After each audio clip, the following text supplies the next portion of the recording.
Naka-work ko na po talaga yung Regal and si Ate Marie. But yung GMA, nagulat ako. Actually, hindi ko alam. Yung sinasabi sa akin na Ate Marie ko, hindi ko alam na ano pala din siya with GMA. So, very, very happy and actually kabado talaga.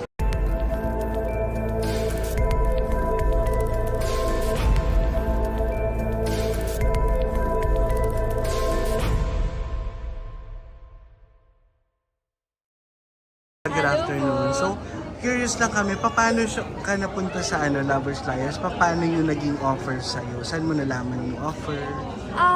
Si Miss Noreen po kasi, yung head creatives natin, actually siya yung pinakaunang naging writer ko sa ABS-CBN, which is yung Ariana. So talagang magkakilala na talaga kami ever since.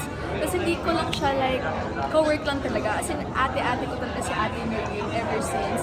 So siya talaga yung kumausap sa akin, nag-offer sa akin, and then napunta ako sa Regal. And then yung Regal kasi talagang nakaka-work ko na sila ever since. Nagkaroon na rin ako ng movies with them, like Impagtag, Debutants, and so on. So talagang naka-work ko na po talaga yung Regal and si Ate Marie.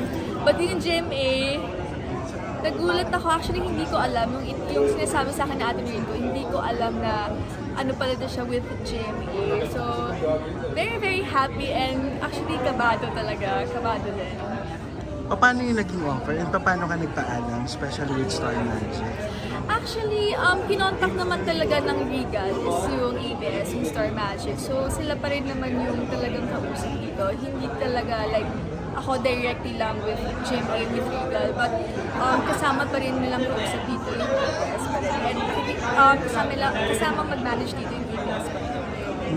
Pero with Lovers and Liars, syempre nakita ka na namin, especially yung last mo ba is yung sa afternoon na series with ABS? Parang hindi ba yun? Okay. So ano yung mga naging preparations mo sa Lovers Liars? And may in-expect ka ba since bagong production to, at least kahit paano bagong production to, and sa GMA pa, ano yung mga naging expectations? Yung preparation ko, siguro talagang ina-aral ko yung script. Bago mag-taping, talaga tinatanong ko, may taping guide na po ba? May taping guide na po ba? Kasi ako yung kailangan kong alam ko yung mga eksena the day before. Kasi gusto ko memorize ko na siya lahat, tabal ko na lahat, alam ko kung saan nanggaling yung mga eksena ganyan. Bago ko sumalang the next day. As in, kailangan dapat alam na alam ko siya. Kasi ang hirap ng hindi mo alam kung saan nanggaling yung season. And of course, syempre, ang hirap din kasi single mom ako dito. And yun nga, hindi naman ako naging mom. Talagang naging nanay sa totoong buhay.